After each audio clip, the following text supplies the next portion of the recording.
Ramayanam story 1 Bala Kanda Ramayanam.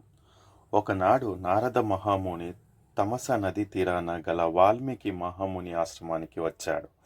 Valmiki ఆయనను శాస్త్రోక్తంగా పూజించి, మహాత్మా, ఈ యుగంలో ఈ లోకంలో సకల సద్గుణ సంపన్నుడు మహాపరాక్రముడు అయిన పురుషుడు ఎవడైనా ఉన్నాడా అని అడిగాడు. అప్పుడు వాల్మీకి నారద మహాముని రాముడి కథ సవిస్తరంగా చెప్పాడు. నారద మహాముని సెలవు తీసుకొని వెళ్ళిపోయేసరికి మధ్యాహ్న స్నానానికి వేళ అయింది.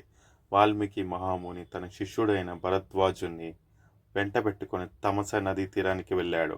అక్కడ ఆయనకు ఒక క్రౌంచ పక్షులు జంటగా కనిపించింది. ఆ పక్షులు పరస్పర ప్రేమలు మరిచి తీయగా పాడుతూ అరణ్యంలో ఎగురుతూ ఆనందిస్తున్నాయి.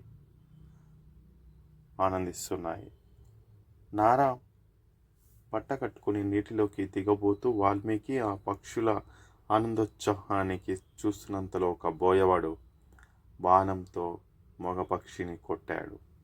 అది కింద పడి గిలగిలా తన్నుకున్నది. ఆడపక్షి ఆర్తనాదాలు చేసింది.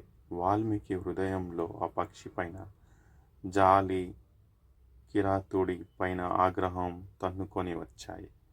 వెంటనే ఆయన బోయవాడితో ఇలా అన్నాడు: ఓరీ కటికవాద, ప్రేమోద్రేకంలో ఉన్న క్రౌంచ పక్షుల జంటలో ఒకదాన్ని చంపిన నువ్వు చిరకాలం బాగా ఉండలేవు అనే అభిప్రాయం అప్రయత్నంగా వాల్మీకి నోట ఆ శ్లోకం రూపంలో వెలువడింది.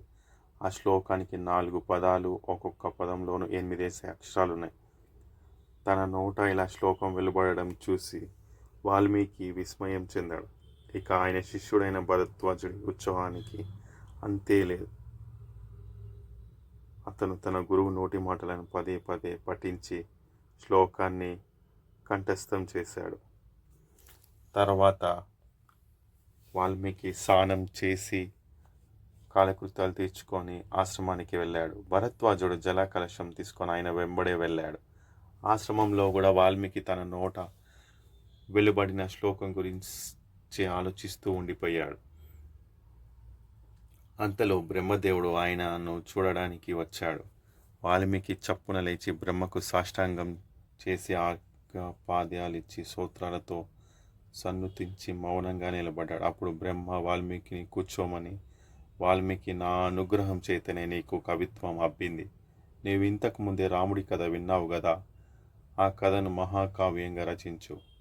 అది భూమి ఉన్నంత కాలం నిలిచి ఉంటుంది. అది ఉన్నంత కాలము నీవు ఉత్తమ లోకాలలో సంచరించగలిగి ఉంటావు అని చెప్పి అంతర్ధానమైనాడు.